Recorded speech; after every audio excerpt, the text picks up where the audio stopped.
The Rack Shop is proud to present this 2019 through 2023 Acura RDX with a bare roof. We've previously installed the Thule Wingbar Edge base rack system. If you want to check that out, we'll link to it in the description below.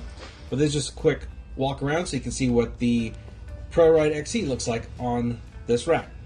So it's a pretty simple operation. You've got a strap on the front and a strap on the rear. You can press it to release and then ratchet to add some tension to the straps. Now the whole bike is actually held up with this foldable arm, or rotational arm, so this arm actually can rotate up to this position, and the controls are a nice, easier to manage level. So there's a turn knob here that you can tension, it'll click when you reach the right tension, with a release button down below. Locks can be added, but are not required, and are available separately.